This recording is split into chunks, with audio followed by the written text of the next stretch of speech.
Welcome my YouTube channel Mukesh Chaudhary Jaipur. आज की class computer की होने वाली है, जिसमें कुछ इनपुट डिवाइस के बारे में जानकारी कर ली थी, डिटेल से पढ़ लिया था। दो तीन इनपुट डिवाइस है, उनकी जानकारी करते हैं। फिर आज आउटपुट डिवाइस के बारे में पूरी कंप्लीट जानकारी आपको देते हैं। यदि चैनल पर आप पहली बार दोस्त लाइक और सब्सक्राइब शेयर कीजिए, और पीछे भी जितने भी वीडियोस बनाए गए हैं, जितनी भी क्लास हुई है उनकी पूरी क्लास लीजिए। आप कंप्यूटर की अच्छी तरह से क्लास लीजिए। आपको एक एक कॉन्सेप्ट मतलब एक एक चीज आपको फुल डिटेल के रूप में मैंने बताया है, उनको डिटेल के रूप में आपको खोल के बताया गया है। तो आप अगर चैनल पर फर्स्ट बार हो तो जितने भी पीछे वीडियोस बने हुए हैं, क्लासेस ली हूँ मैं, उन क्लासों को लीजिए और उनके बाद में ये क्लास लीजिए। मैं गारंटी या दावे के साथ कह सकता हूँ कि इनपुट और आउटपुट डिवाइस हर कंप्यूटर के क्षेत्र में जो भी एग्जाम सेंटर में आता है, जो भी एग्जाम होती है, उसमें इनपुट और आउटपुट डिवाइस के मुख्य रूप से भाग आता है। तो आज के हम कुछ डिवाइसों के बारे में, इनपुट डिवाइस के बारे में जानकारी कर ली थी। आज कुछ इनपुट डिवाइस और तीन चार इनपुट डिवाइस और है, उसके बाद आउटपुट डिवाइस के बारे में पूर्ण रूप से जानकारी करेंगे। तो आज के इनपुट डिवाइस के बारे में कुछ इनपुट डिवाइस है, उनका अध्ययन करते हैं।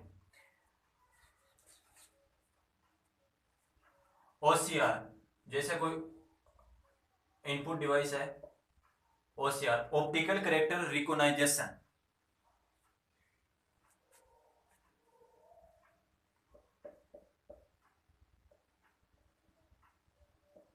Optical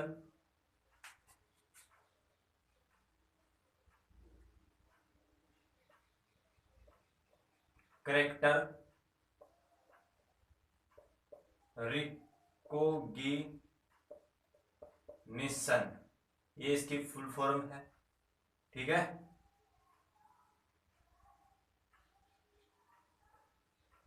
recognition.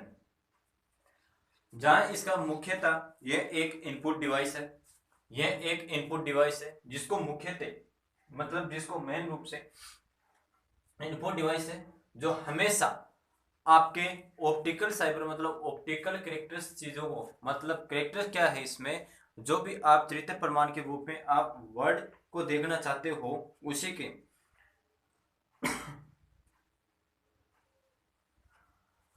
इसका कार्य क्या होता है। जो आपके इमेज होती है ना, इमेज इमेज उस इमेज के जो भी प्रिंटेड भाग होते हैं, प्रिंटेड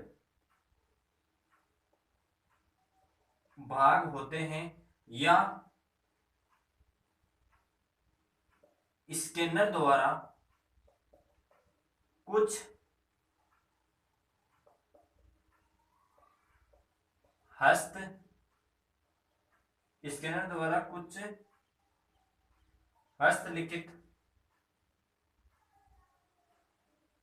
टेक्स्ट को डिजिटल रूप देना ही इसका ऑप्टिकल मार्क रिकॉग्निशन कहलाता है। मतलब कहने की बात है, जो आप किसी इमेज या डॉट के पिक्सल के अंतर्गत जो भी आप प्रिंटेड वस्तु को भाग में देते हो, वह प्रिंटेड करना चाहते हो, उस प्रिंटेड भाग को आप स्कैनर के द्वारा डालोगे। स्कैनर में जो भी आप अपने मन के द्वारा जो भी हस्तलिखित या ऑटोबायोग्राफी दिया जाता है, वहां उसके क्षेत्र के रूप में OCR का प्रयोग किया जाता है। जो हमारे एक साधारण फोटो को डिजिटल स्वचालित के रूप में दिया जाता है, जिसमें इलेक्ट्रॉनिक रूपांतरण किया जाता है, इलेक्ट्रॉनिक इलेक्ट्रिसिटी एंड ट्रांसपोर्टेशन की कार्य की प्रणाली की जाती है। हाँ, और इसका प्रयोग करके मतलब यह और किस किस के प्रयोग के अंतर्गत आता है, OCR किस किस के प्रयोग के अंतर्गत आता है। जिस प्रकार किसी डाटा को स्कैनिंग करने के लिए, मतलब डाटा स्कैनर को प्राप्त करने के लिए, मैंने बताया कि किसी भी प्रकार की इमेज या डाटा को हम क्या करते हैं, स्कैन करते हैं, और स्कैन करने पर उसको डिजिटल रूप में दे दिया जाता है, जिसको हार्ड कॉपी से हमें सॉफ्ट कॉपी के रूप में मिलती है। वह वस्तु हमें सॉफ्ट हार्ड कॉपी दी गई है, वो सॉफ्ट कॉपी में मिलती है। उस टेक्स्ट या डाटा को या इमेज को डिजिटल के मुद्रण के रूप में हमारे को प्राप्त कर दी जाती है। जिस प्रकार जैसे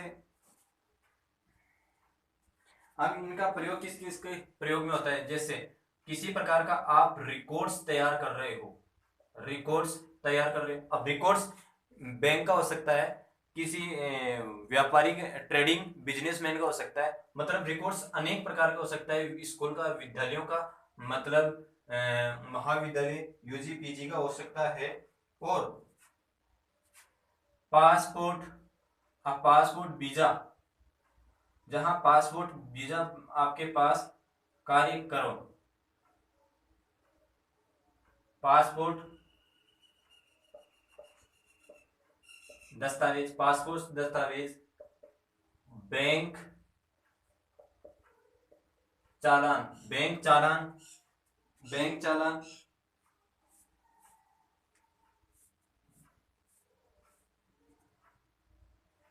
और स्टेटमेंट,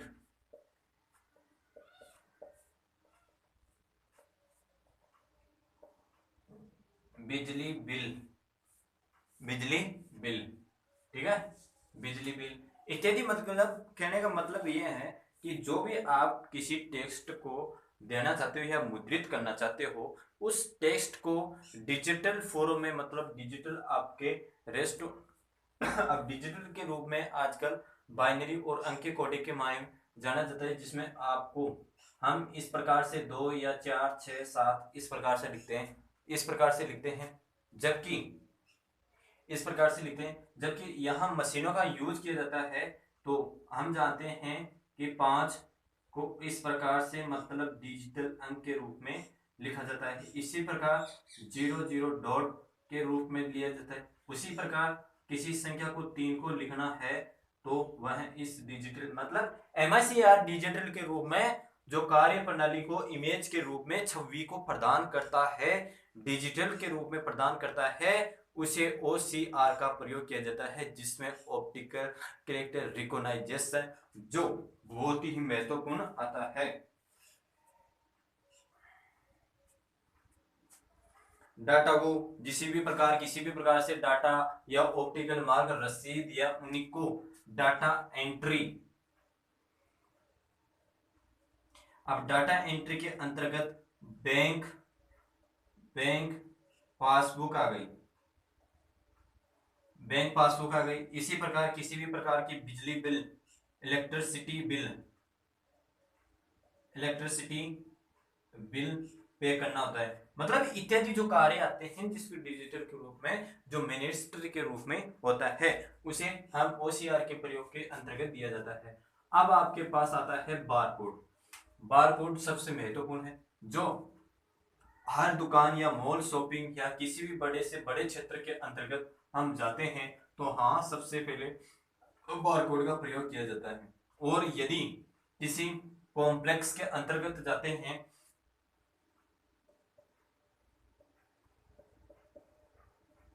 बारकोड, ठीक है। अब बारकोड के अंतर्गत क्या होता है, बारकोड रीडर,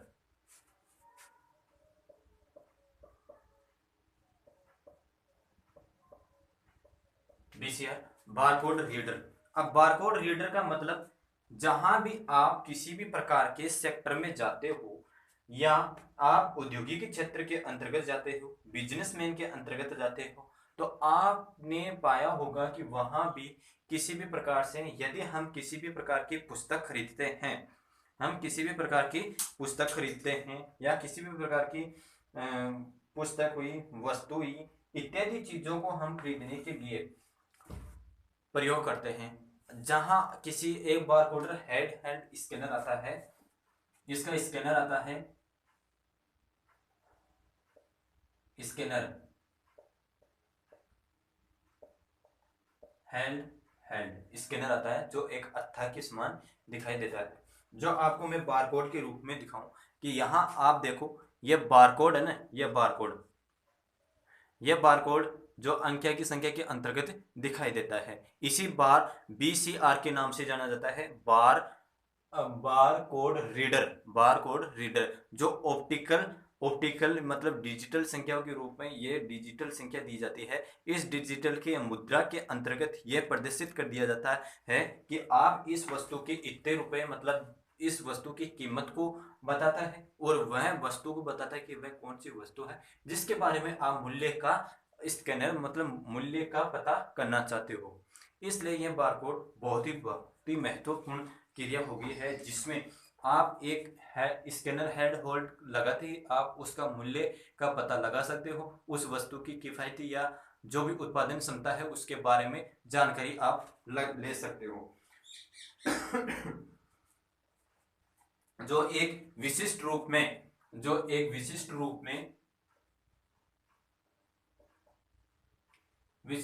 में ऑब्जेक्ट को पहचानने में कार्य करता है, पहचाने के रूप में कार्य करता है। एक विशिष्ट प्रकार के ऑब्जेक्ट को पहचानने के रूप में कार्य करता है, जहां से आप कठिन से कठिन संख्याओं को भी लगा सकते हो।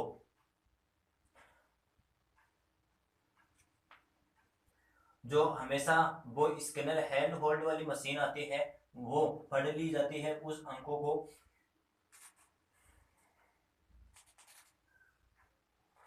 मैंने बताया कि बारकोड हमेशा समांतर लाइन के पैरेलल के रूप में, जहां आपको उदाहरण दे के रूप में बताया कि ये पैरेलल संख्याओं के रूप में दे दी जाती है, पैरेलल संख्याओं के रूप में दे दी जाती है।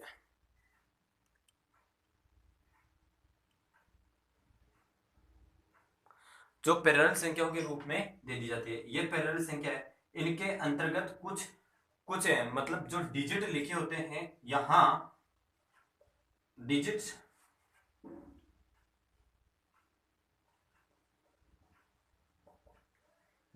लिखे होते हैं। इनके अंतर्गत ये पैरेलल समांतर के अंतर्गत खड़ी होती है, समांतर रेखाओं के बीच ये खड़ी होती है, जिसमें मतलब कुछ महत्वपूर्ण या कुछ समांतर रूप से या दूरी और चौड़ाई के रूप में ये रेखांकित की जाती है।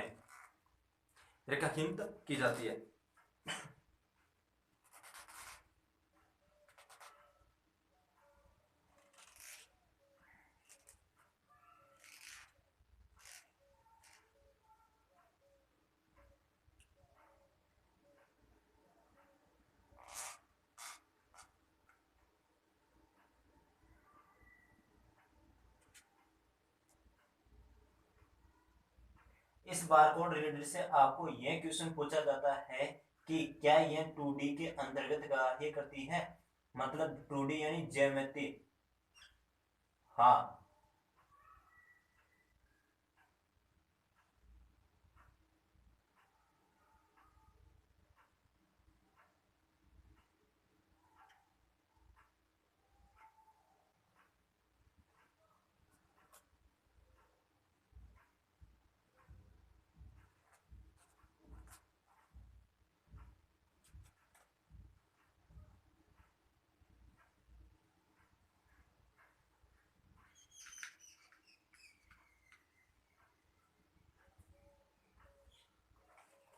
हाँ, अब आए इंक डालनी थी।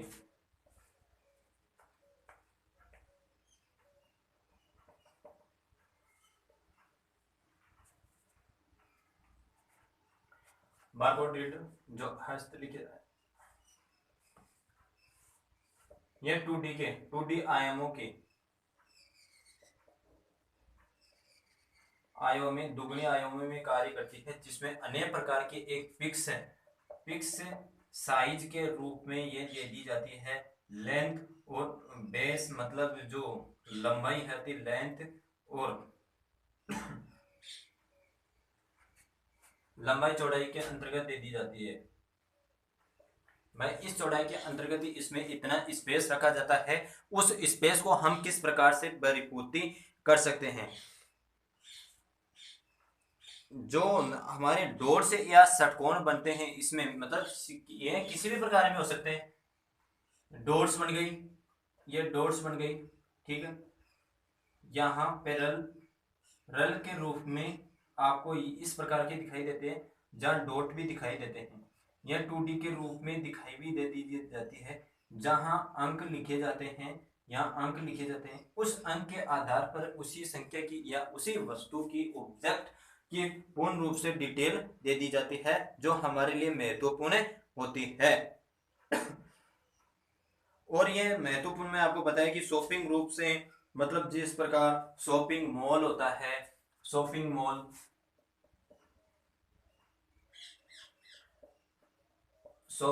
हुआ, शॉपिंग मॉल हुआ, बड़े बड़े मतलब बिजनेसमैन अपार्टमेंट के स्थान पर है जहां स्टोर,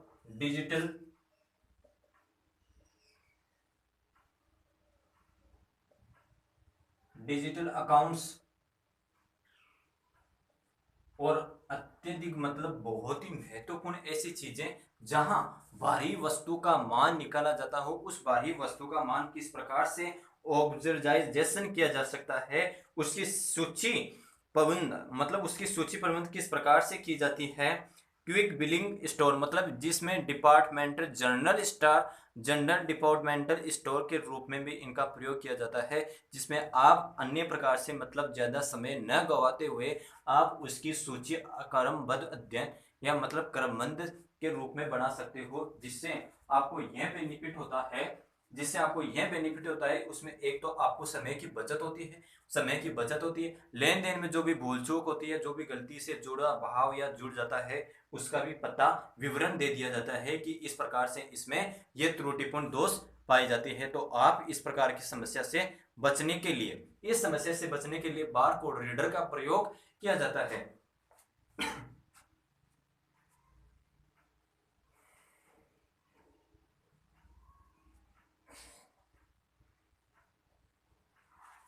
जो बार कोड मैंने आपको बताया कि यह स्कैनर कौन सा प्रयोग किया जाता है, स्कैनर हैंड होल्ड स्कैनर प्रयोग किया जाता है, जिसमें विद्युत कंप्यूटर टर्मिनलों से जुड़ा होता है। इस प्रकार की मशीन आती है, इस प्रकार की मशीन आती है जिसमें हमको यहां से पकड़कर उस वस्तु को देखा जाता है और डिजिटल रूप में आपको प्रसारित किया जाता है। अब आपका नेक्स्ट आता है कि स्पीच रिकॉग्निशन डिवाइस। स्पीच का मतलब आप समझ गए होंगे कि इसमें स्पीच का मतलब जिस प्रकार से आप अपने हिसाब से किसी चीज को या गूगल सर्च पर आप बोलना चाहते हो, किसी वस्तु का आप ट्रांसलेटर या किसी ऑब्जेक्ट का आप पता लगाने चाहते हो कि वह ऑब्जेक्ट की इंग्लिश में क्या होगी, मीनिंग क्या होगी, या उस ऑब्जेक्ट से हमारा क्या फायदा है। Speech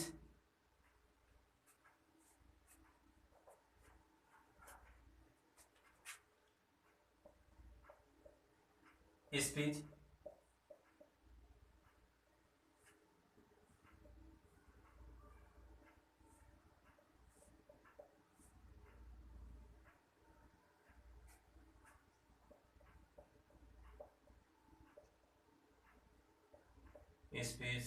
recognition device, SRD।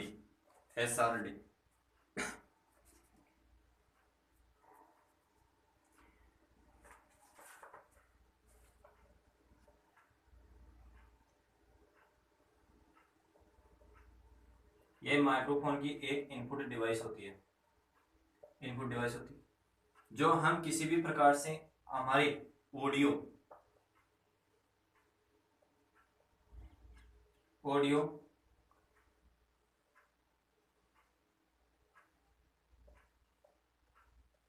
बातचीत को मतलब हमारी ऑडियो बातचीत को डिजिटल सिग्नल के रूप में बदला जाता है।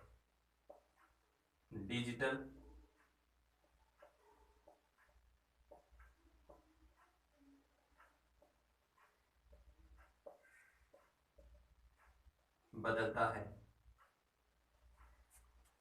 सिग्नल के रूप में बदलता है। यह एक कंप्यूटर ऑडियो सिग्नल से जुड़ा होता है। किसी भी प्रकार से आप किसी वस्तु या आप किसी डिवाइस को, यह मतलब ऑब्जेक्ट है, किसी भी ऑब्जेक्ट को आप कैप्चर करते हो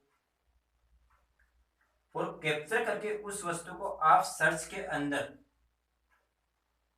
पर ले जाते हो। उस सर्च के अंदर ले जाने के बाद आपको वह आंसर के रूप में उस वस्तु को डिस्टिक्स मतलब विश्लेषण के रूप में अध्ययन करके आपको जो आंसर मतलब उसका अर्थ बताता है, आपका अर्थ बताता है, उसी की साधारण भाषा में कहूं तो वह स्पीच रिकॉग्नाइजेशन वीडियो। आप यदि यह दो प्रकार से प्रयोग में किया जाता है, दो प्रकार से प्रयोग में इस प्रकार से किया जाता है, यदि आप किसी वस्तु को या स्पोर्ट्स रिकॉग्निशन माइक्रोफोन से कंप्यूटर जुड़ा होता है उसमें आप अपनी बातचीत का प्रयोग करते हो, जिसमें आप बोलकर यह भी प्रयोग साबित कर सकते हो कि हम इस चीज को क्या कहते हैं। ठीक है। अब दूसरी चीज, इसमें आप किसी वस्तु को या किसी ऑब्जेक्ट को आप कैप्चर किया उस कैप्चर को आप गूगल या सर्च के अंतर्गत डिजिटल रूप के मान के अंदर में आप उसमें रूपांतरित करना चाहते हो, आप उसमें रूपांतरित करके या ट्रांसफर करके उस वस्तु को अपलोड करके आप उसका ट्रांसलेटर के रूप में पाना चाहते हो। आप किसी भी इंग्लिश, भाई हमारे को ये बात है कि आपको इंग्लिश सब्जेक्ट नहीं आती है, उस इंग्लिश सब्जेक्ट से बचने के लिए आप गूगल की या ट्रांसलेटर की सहायता लेनी पड़ेगी, जिसमें आप ट्रांसलेटर की सहायता लेते हो तो उसमें बहुत ही महत्वपूर्ण प्रक्रिया के रूप में दिखाई दिया जाता है। ट्रांसलेटर के रूप में आप बहुत ही प्रयोग कर सकते हो। अब इसी प्रकार मैं आपको बताऊं कि इसका और अन्य उपयोग किस प्रकार से किया जा सकता है। मैं आपको बताया कि ये माउथ स्पीच होता है। भाई स्पीच यानी बोलना किस में होता है, भाई माउथ स्पीच में आ गया। भाई आप किससे बोलोगे, माउथ से तो बोलोगे, माउथ से। ये माउथ स्पीच के रूप में जो ऑडियो सिग्नल आता है उसी को डिजिटल रूप में बदल दिया जाता है। इनका प्रयोग। अब आपको समझो कि वेब कैमरा क्या होता है। वेब कैम ये हो गया। अब वेब कैम सबसे महत्वपूर्ण और सबसे बढ़िया इनपुट डिवाइस है, जिसमें आप जिस प्रकार से डिजिटल इनकमिंग या मतलब ऑनलाइन डिजिटल या अर्निंग करना चाहते हो, आप किसी प्रकार की डिजिटल की इनकमिंग सोर्स लेना चाहते हो, उस इनकमिंग की सोर्स के अंतर्गत इनकमिंग सोर्स के अंतर्गत आप किससे और कैसा व्यवहार करना चाहते हो। जैसे वेब कैम आता है, वेब कैम। अब वेब कैम क्या होता है आपने अभी कोरोना काल के अंतर्गत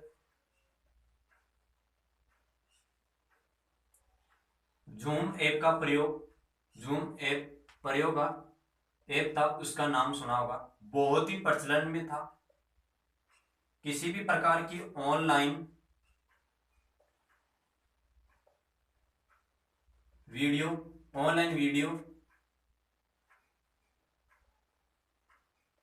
कॉन्फ्रेंसिंग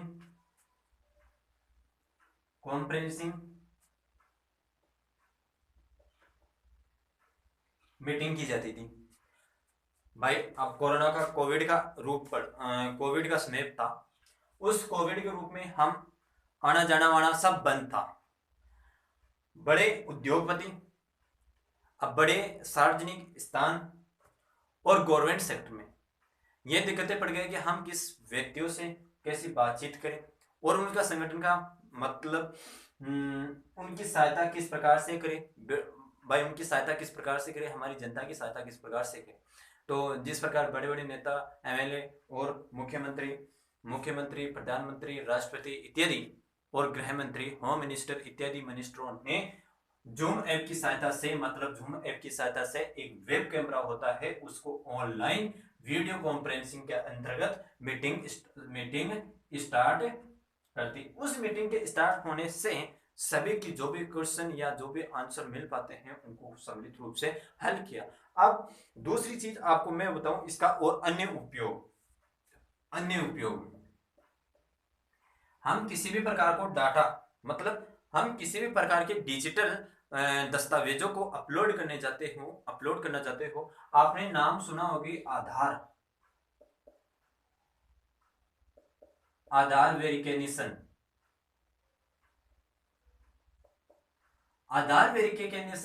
और कोविड वेरिफिकेशन, इस प्रकार के इत्यादि शब्द सुने। जिस प्रकार के हम बचपन के अंतर्गत आधार कार्ड को बनाना चाहते थे, आम आदमी का आधार था, उस आम आदमी के आधार से जो आपके लैपटॉप या कंप्यूटर,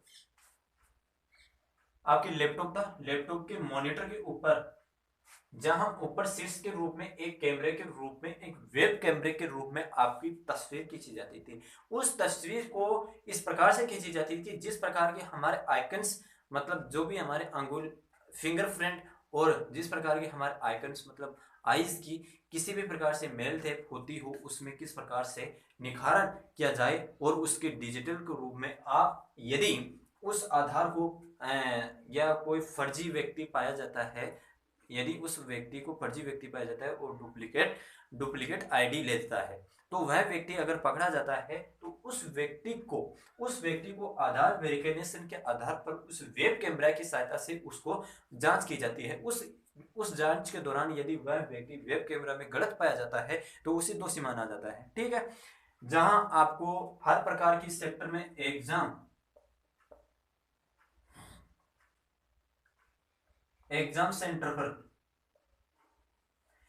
सेंटर पर आपको आईडी प्रूफ को वेरिफिकेशन करने के लिए वेब कैमरा की आवश्यकता पड़ती है।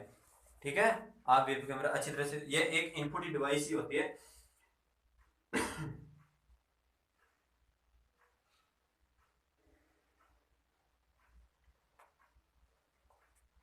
वेब कैमरा, जैसे आप वेब कैम या वेब कैमरा के नाम से भी जान सकते हो, जिसमें मैंने बताया कि कोई भी डिजिटल इमेज या ऑडियो ऑडियो या मल्टी मीडिया इत्यादि इत्यादि प्रोग्राम्स को स्टार्टिंग प्रोग्राम को एट स्टार्टिंग के दौरान जो भी कार्य किया जाता है, जो भी उसमें डिजिटल वीडियो और ऑडियो को आप सम्मिलित रूप से क्लियर स्पष्ट रूप से आप उसकी जानकारी प्राप्त कर सकते हो वेब कैमरे की सहायता से। आपके यह इनपुट इकाइयां, इनपुट डिवाइस कंप्लीट हो चुकी है, और अब आपको मैं आउटपुट डिवाइस के बारे में पूर्ण रूप से डिटेल में जानकारी देना चाहता हूं, जो आप लीजिए। मतलब मैं बताऊं कि आपको इनपुट डिवाइस में लगभग डेढ़ लेक्चर आपको समर्पित किया हूं, अपने आप को समर्पित किया हूं, जिसमें इनपुट डिवाइस क्लियर हो चुका है। अब यही आउटपुट डिवाइस आपको ज़्यादा नहीं है, आउटपुट डिवाइस इसी क्लास में करा देता हूं। ठीक है। आउटपुट डिवाइस, अब आउटपुट डिवाइस होते क्या है, कहते हैं तो सॉफ्टवेयर, ये सॉफ्टवेयर का ही भाग होता है, सॉफ्टवेयर का भाग होता है जिसमें आप देख सकते हो, लेकिन आप उसे छू नहीं सकते हो, छू नहीं सकते हो। अब छू नहीं सकते का मतलब ये हो गया, वैसे तो हम हमारे हाथ के, मतलब हमारे जो भी हाथ हैंड है उसी के आधार पर कार्य किया जाता है, लेकिन छूने का मतलब यह है कि जो भी वो प्रोसेसिंग होती है, प्रो जो भी वो प्रोसेसिंग होती है, उस प्रोसेसिंग या गणना को हम काउंटिंग गणना को देख नहीं सकते। क्या वह कार्य प्रगति करते वक्त किस प्रकार से वह कार्य कर रहा है, उसकी गणना हम नहीं कर सकते, उसकी गणना हमारे द्वारा नहीं की जा सकती, जो इलेक्ट्रॉनिक माध्यम से या कंप्यूटर की सहायता से की जाती है। अब आपको एक महत्वपूर्ण एक ट्रिक के माध्यम से मैं आपको बताना चाहता हूं, किसी भी प्रकार से मतलब कोई भी आपके पास आउटपुट और इनपुट डिवाइस में एक मुख्यतः अंतर है, जिस मतलब शब्द के अंतर्गत टर या रे आ जाता है, लास्ट में टर की आवाज आता है, तो आप समझना चाहिए कि वहां आपको आउटपुट डिवाइस के उदाहरण है, और आउटपुट डिवाइस का ये ध्यान में रखते हुए अब चलो आगे नेक्स्ट बात करते हैं कि सबसे पहले आपके पास आउटपुट डिवाइस में कौन सा डिवाइस आता है। सबसे पहले आउटपुट के डिवाइस में यह है डिवाइस आता है मॉनिटर, और सबसे महत्वपूर्ण भी यही है, यह मॉनिटर है ना, आउटपुट डिवाइस है। जो सॉफ्ट कॉपी होती है ना आपकी आउटपुट के रूप में सॉफ्ट कॉपी होती है ना डिस्प्ले के, मैंने आपको सबसे पहले बता दिया कि सॉफ्ट कॉपी या सॉफ्ट कॉपी के आधारित के आधार पर, ये सॉफ्ट कॉपी के आधार पर स्थित है या इनकी जानकारी आवश्यक रूप से मिल पाती है। सॉफ्ट कॉपी को डिस्प्ले के रूप में प्रदर्शित करता है, जो डिस्प्ले के रूप में प्रदर्शित करता है के रूप में प्रदर्शित करता है, डिस्प्ले के रूप में प्रदर्शित करता है, उसे मॉनिटर कहा जाता है। मॉनिटर कहा जाता है। मतलब मेन बात यह है कि जो भी आप किसी भी सॉफ्ट कॉपी को, जिस किसी भी कागज या प्रिंटर को आप सॉफ्ट कॉपी के रूप में देखना चाहते हो, तो वह डिस्प्ले के रूप में आप मॉनिटर के रूप में दिखाई देती है। और सबसे बढ़िया उदाहरण भी ये है जो यूजर है ना, मॉनिटर के द्वारा आउटपुट को स्क्रीन पर पढ़ सकता है। मतलब यूजर इस आउटपुट को पहले निकालने से आपको सॉफ्ट कॉपी दे दी जाती है या हार्ड कॉपी दे दी जाती है, उसको मॉनिटर पर पहले रीड अप कर लिया जाता है। मतलब रीड अप कर लिया जाता है, जिससे आपको जो भी अशुद्धि या गलती पाई जाती है, उस गलती को सुधारने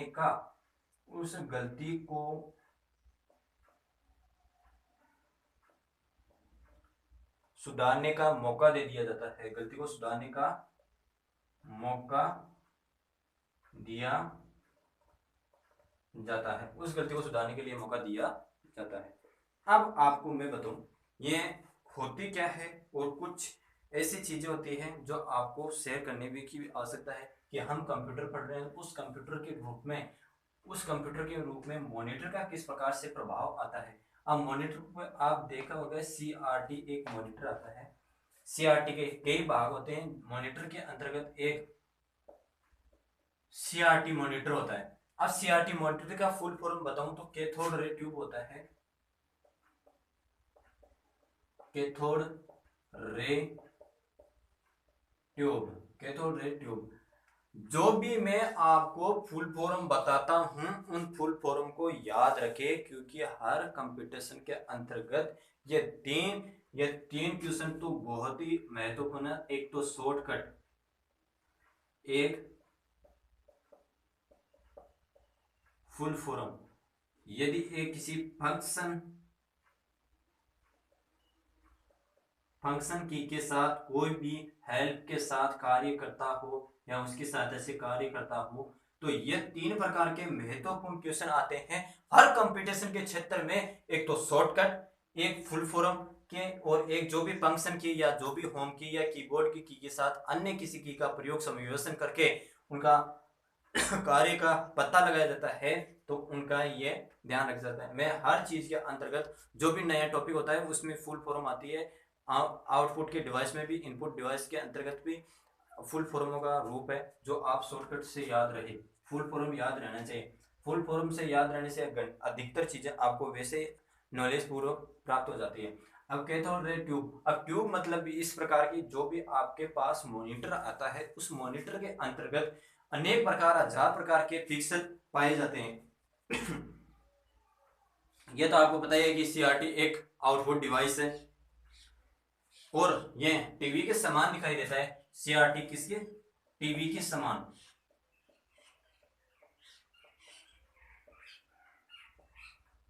यह सब टीवी के समान दिखाई देता है, लेकिन इसमें मुख्य अंतर क्या होता है और वह मुख्य गुण पाया जाता है, तभी तो इसको ये इस प्रकार से पढ़ाया गया। कैथोड रे ट्यूब की होती है सबसे महत्वपूर्ण भाई, इसमें इलेक्ट्रॉनिसिटी के पाए जाते हैं। जो इलेक्ट्रॉनिसिटी पाए जाते हैं उसमें किस प्रकार की या किससे बनी होती है? वह पिक्सल बनी होती है। इनमें अनेक हजार प्रकार की पिक्सल बनी होती है, जो इलेक्ट्रॉनिक बीम इलेक्ट्रॉनिक बीम की बनी होती है। इलेक्ट्रॉनिक बीम की बनी होती है।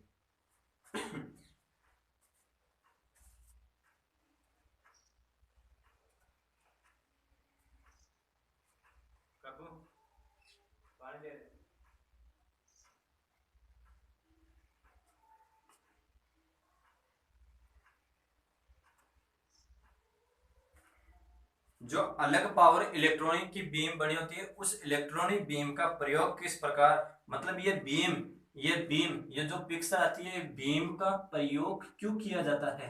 जो भी आपकी इमेज आती है, उस इमेज को ऊपर, यानी इमेज को टॉप डाउन, टॉप बॉटम में करने के लिए आज के भाई कोई भी मॉनिटर, आपके पास मॉनिटर लगा दे, उस इमेज को आप डिजिटल किसी प्रोग्राम चल रहा है तो उस पिक्सल को ऊपर नीचे करने की कार्य पद्धति दी जाती है। अब सबसे महत्वपूर्ण आपको एक क्वेश्चन बताया हूं कि वह सबसे महत्वपूर्ण क्वेश्चन आता है और हमेशा हर कंपटीशन के क्षेत्र में पूछा जाता है कि मॉनिटर, भाई मॉनिटर किस में मापा जाता है, मॉनिटर की रेजुलेशन मतलब आकार विकिरण किस प्रकार में मापा जाता है। वही विकिरण आकार बहुत ही महत्वपूर्ण होती है।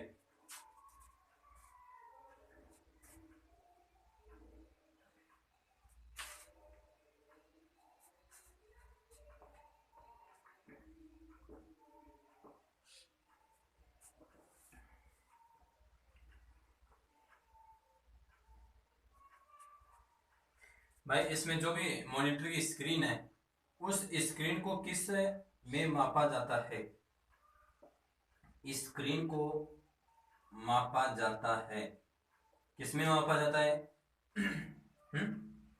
भाई स्क्रीन को किस में मापा जाता है, जो भी स्क्रीन है उस स्क्रीन को किस में मापा जाता है स्क्रीन का आकार, स्क्रीन का आकार जो आपके पास विकिरण आती है, डायग्नेजेशन आती है, उस विकिरण को हम इंच में नापते हैं, इंच में नापते हैं, किस में नापते हैं, इंच में। किसको, विकिरण को, मॉनिटर की विकिरण को, मतलब यह है मॉनिटर है, ठीक है, यह मॉनिटर, उस विकिरण की, मॉनिटर की यह विकिरण आ गई, इस विकिरण को हम इंच में मापा जाते हैं। अब इसकी लंबाई और चौड़ाई को हम किस रूप में मापते हैं, उस लंबाई और चौड़ाई को, मॉनिटर की लंबाई और चौड़ाई को हम किस प्रकार में मापे जाते हैं। जो मॉनिटर का ये लंबाई चौड़ाई होती है, ये लंबाई चौड़ाई होती है, ये लंबाई चौड़ाई होती है, इसे रिजोल्यूशन के नाम से जाना जाता है, रिजोल्यूशन के नाम से जाना जाता है, जिसे हम रेजुलेशन के नाम से जाना जाता है, रेजुलेशन के नाम में जाना जाता है, जिसे हम पिक्सल के रूप में, मतलब मैं हमने पहले भी बात बताई थी कि आपको कहाँ पिक्सल की जरूरत पड़ी है, पिक्सल जो इलेक्ट्रॉनिक बीम की बनी होती है उसे हम, रिजोल्यूशन आती है लंबाई और चौड़ाई को, रिजोल्यूशन आती है, जो रिजोल्यूशन को हम मापते हैं पिक्सल के अंतर्गत, और इस मॉनिटर की विकिरण को नापते हैं हम इंच के रूप में। यही महत्वपूर्ण क्वेश्चन है दो, जो हर कंपटीशन के क्षेत्र में पूछे जाते हैं कि विकिरण मतलब मॉनिटर की विकिरण की रेजुलेशन, विकिरण किसके परिधि के अंतर्गत या किस में मापे जाते हैं, वो इंच के रूप में मापे जाते हैं, और मॉनिटर का रेजुलेशन। यहां आपको एक फंसाने वाली बात यह होती है कि कभी भी मॉनिटर में आपको लंबाई और चौड़ाई देखकर नहीं पूछा जाएगा कि आपकी कंप्यूटर की मॉनिटर है, जो मॉनिटर है उसकी लंबाई चौड़ाई किस में मापी जाती है, जबकि उसको यह कहा जाता है कि आपके जो भी मॉनिटर है उसका रेजुलेशन आप किसके अंतर्गत प्रदर्शित करोगे या किसके अंतर्गत मापा जाएगा, तो मैं आपको बताऊं वो पिक्सल के रूप में मापा जाएगा, ठीक है, यही पिक्सल के रूप में मापा जाएगा। जो हॉरिजॉन्टल और वर्टिकल, मैंने आपको बताया कि हॉरिजॉन्टल और वर्टिकल के रूप में दे दिया जाता है, लंबाई या चौड़ाई कह दो या वर्टिकल कह दो, वर्टिकल और हॉरिजॉन्टल, वर्टिकल या हॉरिजॉन्टल कह दो या लंबाई या चौड़ाई कह दो, जिसे हम रेजुलेशन कहा जाता है। अब आगे नेक्स्ट बताए, इस प्रकार से मापा जाता है भाई, कोई 750 गुणा 1080 ये पिक्सल है, ये रेजुलेशन है, इस रेजुलेशन को आप पिक्सल में नापिए, ये गुणा हो गया, इसी पिक्सल कहा जाता है, वही उदाहरण के तौर पे मैंने आपको बताया। अब नेक्स्ट कड़ी के अंतर्गत चलते हैं, नेक्स्ट कड़ी के अंतर्गत प्लेट पैनल मॉनिटर,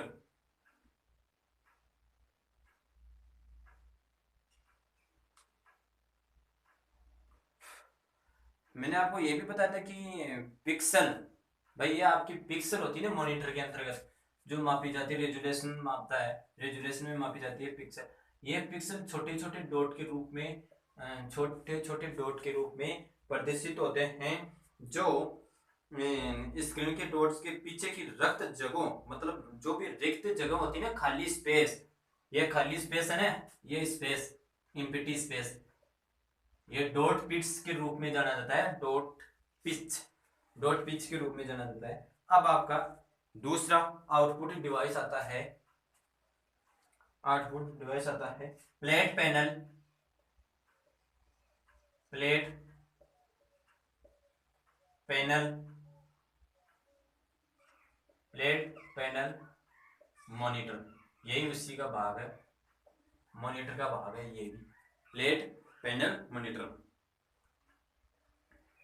ये भी मैंने बताया कि आउटपुट डिवाइस के अंतर्गत आता है। अब ये प्लेट पैनल आता किसमें, जो भी आपकी एलसीडी आती है ना, लिक्विड क्रिस्टल डिस्प्ले, जो भी आपकी डिस्प्ले आती है उसका उपयोग करता है, मतलब जिसमें उपयोग किया जाता है, एलसीडी में उपयोग किया जाता है, जो हमारे घरेलू आजकल हर प्रत्येक के घर के अंतर्गत एलसीडी पाई जाती है, 36 इंच की, जो भी आपको इनमें 16x6 इंच कितनी भी होती है उसी के आधार पर मापी जाती है। एलसीडी में बहुत अनेक प्रकार की लेयरें होती है भाई, पतली पतली संकीर्ण लेयर परतों होती है जो प्रकाश का ध्रुवीकरण करती है। यह पतली पतली किरणें होती है, पतले पतले पिक्सल के रूप में अनेक परतें होती है जो प्रकाश का ध्रुवीकरण करती है। अब प्रकाश का ध्रुवीकरण कैसे होता है, प्रकाश का ध्रुवीकरण, अब ये साइंस की का भाग है, ध्रुवीकरण करता है। आप एक प्रयोग और सुना होगा, एलईडी, मतलब प्रकाश उत्सर्जक डायोड, ठीक है, लाइट इमिटिंग डिवाइस, जहां सूर्य की ऊर्जा आती है उससे विद्युत का उत्पादन होता है, वह एलईडी कहलाता है।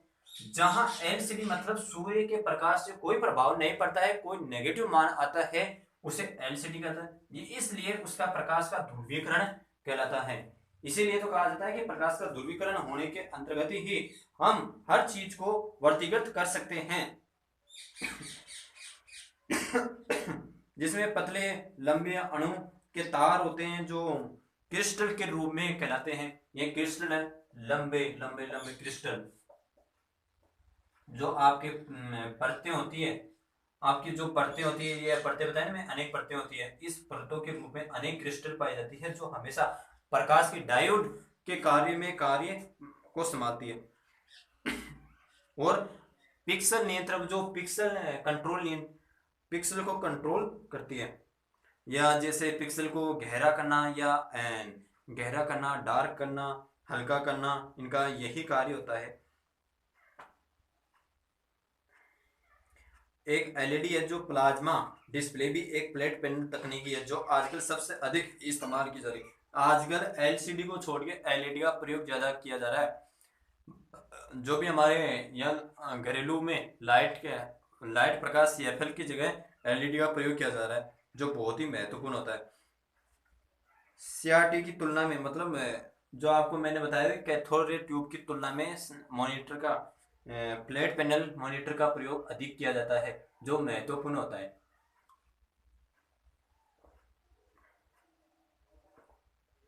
और इन सबसे भाई मॉनिटर डिवाइड इन सबसे होता है जो आधुनिक रूप से एलसीडी का प्रयोग किया जाता है। आजकल के रूप में मॉनिटर को हटा दिया जाता है, सीआरटी को हटा दिया जाता है और एलसीडी का प्रयोग सर्वाधिक किया जा रहा है। जो अब इसका प्रयोग किस में जा रहा है, लैपटॉप आता है ना हमारा, उस लैपटॉप के अंतर्गत सर्वाधिक इसका प्रयोग किया जा रहा है एलसीडी का। आपसे यह क्वेश्चन पूछ लिया जाता है, लैपटॉप में क्या एलईडी या एलसीडी या सीआरटी किन का प्रयोग किया जाता है, इस प्रकार के ऑप्शन आते हैं। तो आपका क्वेश्चन आएगा एलसीडी। ठीक है, आपका क्वेश्चन आएगा एलसीडी।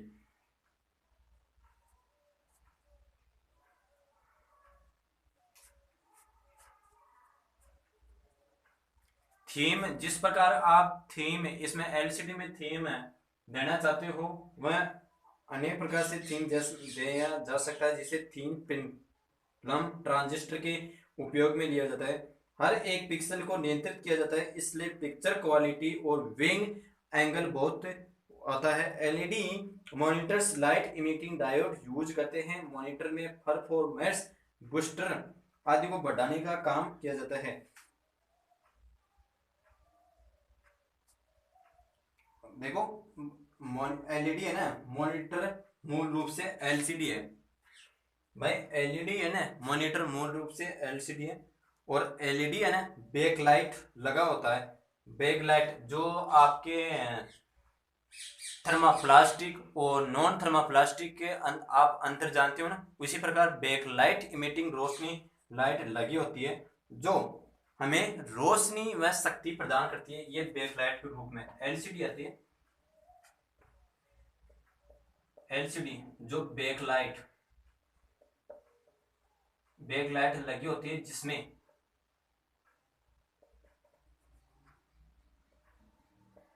रोशनी व शक्ति प्रदान करती है, अब आपका नेक्स्ट है प्रिंटर, जो बहुत ही महत्वपूर्ण चीज है कि प्रिंटर हर प्रकार से प्रिंटर इत्यादि उपयोग में होने के लिए ये इंफॉर्मेशन, जितनी भी आपकी इंफॉर्मेशन होती है, सूचना का केंद्रीकरण होता है। परमानेंट रीडर फॉर्मेट होता है ये परमानेंट। जिस प्रकार आप प्रिंटर किसे कहते हैं? हार्ड कॉपी को सॉफ्ट कॉपी के अंतर्गत परिवर्तित करना। जो हमारे को फाइल या डॉक्यूमेंट करके अप्लाई करके जो भी हमारी को कॉपी दी जाती है, उसे हम प्रिंटर की सहायता से वापस घर पे लेके आते हैं, प्रिंटर की सहायता से। केवल मैं आपको बताया था कि जहां आपको टर आए वहां आउटपुट डिवाइस को मान लिया जाता है। ये आप समझने की बात है कि आप उसे किस प्रकार से समझते हो। प्रिंटर एक इंफॉर्मेशन को स्थायी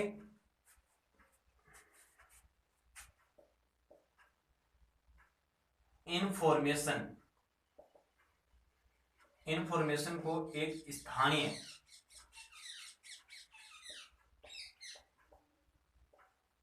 पठनीय के रूप में, पठनीय मतलब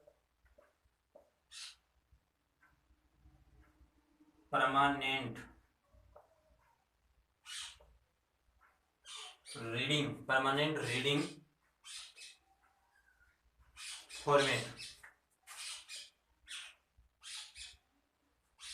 परमानेंट रीडिंग फॉर्मेट के रूप में देखते हैं। जैसे हम हार्ड कॉपी कहते हैं, इसको हम हार्ड कॉपी कहते हैं ना।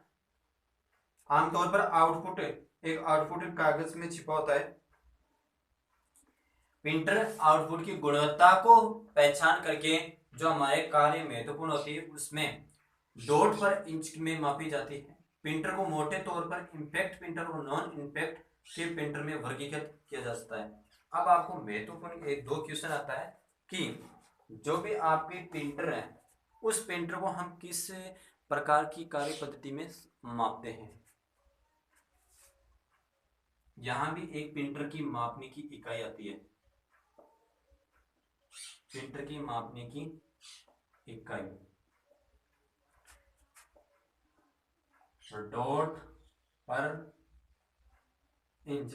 हर प्रिंटर की हर अलग इकाई होती है, लेकिन आपको मुख्यतः डॉट पर इंच से ही लिखा जाता है। यदि आपको किसी प्रकार का नाम देकर पूछा जाता है कि आप इस प्रिंटर के कोई प्रिंटर है, उसके आउटपुट की गुणवत्ता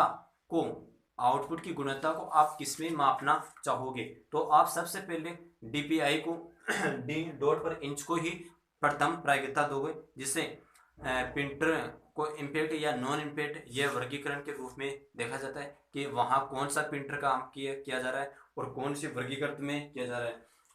आज की क्लास को मैं यहीं समाप्त करता हूँ, जिसमें कुछ मुख्यतः आपको इस आउटपुट डिवाइस के अंतर्गत प्रिंटर बचा है, जो प्रिंटर एक लंबा चैप्टर है जो 5-4 मिनट में हो नहीं सकता, जिसमें 20 मिनट लगेगी लगभग। जो प्रिंटर आज तक भी प्रिंटर है, उन प्रिंटरों में अनेक प्रकार के क्वेश्चन आते रहते हैं, वो प्रिंटर ही बहुत महत्वपूर्ण होते हैं। भाई इस प्रकार के प्रिंटर में नॉन इम्पैक्ट प्रिंटर कौन सा होता है, लेजर प्रिंटर कौन सा होता है, थर्मल प्रिंटर कौन सा होता है, अनेक प्रकार के प्रिंटर हैं। उनमें डिटेल के बारे में मैं आपको कल की क्लास में डिटेल से आपको पढ़ाऊंगा। जो भी पीछे क्लास हुई है उन क्लासों को कंटिन्यू लीजिए और ये भी क्लास कंटिन्यू लीजिए। मैं वादे के साथ करता हूँ कि आपको कंप्यूटर से एक भी जो भी थ्योरेटिकल के रूप में क्वेश्चन पूछा जाता है, किसी भी क्षेत्र में पूछा जाता है, उसमें 1% भी कमी नहीं होगा। जो मैं आपको दे रहा हूँ यही बहुत बढ़िया और सटीक जानकारी के साथ दे रहा हूँ, ठीक है। जो भी त्रुटिपूर्ण दोष पाया जाता है वो मुझे अवगत कराए। हाँ, मेरा कहना यही है कि अभी भी हमारे पास वक्त है, अभी भी हमारे पास वक्त है। पढ़ो, बढ़िया पढ़ो। यदि हम इस वक्त को गुजार देंगे, इस वक्त को गुजार देंगे तो हमारी कोई ऐसी नौबत आएगी आजकल कि हम एक साइड तो प्राइवेट जॉब करते रहेंगे, दूसरी तरफ गवर्नमेंट सेक्टर की तैयारी करते रहते हैं। तो इससे बढ़िया बेटर फ़ायदा तो यही है कि अभी हमारे पास टाइम वक्त होते होते हम यदि गवर्नमेंट सेक्टर की जान जोकर चीज़ कर लेते हैं तो हमारा वो सफलता पूरी पड़ी हुई चीज़, और जो पड़े हुए होते हैं उनको पूरी शिद्दत से करते हैं तो हमारी वो बात रह जाती है। और कंपटीशन के क्षेत्र में हर चीज़ को मायने में रखकर, घरों की परिस्थिति को देखकर, हमारी खुद की परिस्थिति को देखकर, भाई दोस्तों यार पड़ोसियों को सभी की परिस्थिति को देखकर, हर प्रकार की कंपटीशन की स्थिति को देखकर पढ़ाई की जाती है। तो मेरा कहने का मतलब यही है कि जब भी आपको टाइम मिले तो वो शिद्दत से पढ़े और अच्छा पढ़े और अच्छा लिखे। यदि हम आज नहीं पढ़ेंगे तो हमें कभी भी पढ़ने का दोबारा मौका नहीं मिलेगा, ये मैं गारंटी के साथ कह रहा हूँ। यदि आप चैनल पर फर्स्ट बार हो तो लाइक और शेयर कमेंट कीजिए, और क्लास आपको पसंद आए तो आगे भी शेयर कीजिए, और लाइक और शेयर भी बताइए, कमेंट भी कीजिए कि किस चैप्टर में या किस वजह या कौन सी स्थिति या कौन सी बातों में आपको कमी रहती है। भाई इस चीज़ में कमी रह रही है कि आप मुझे ये सोल्व है जो प्रॉब्लम सोल्व करें। यदि आप देखकर ही दूर हट जाते हो तो मुझे कैसे पता चलेगा कि इस बंदे में या इस क्लास में ये तकलीफ रही है। आप कमेंट कीजिए और उस कमेंट का या मैं आपको आंसर मुख्य रूप से ज़रूर दूंगा, चाहे कुछ भी हो। तो यही मेरा कहने का उद्देश्य है कि आप हर तरह से क्लास लो और जो भी गलती या दोषपूर्ण पाया जाता है वो मुझे कमेंट कीजिए। क्लास लेने के लिए या देखने के लिए थैंक यू, वॉचिंग करने के लिए थैंक यू। आप सभी का दिन मंगलमय में हो, ठीक है। जय हिंद।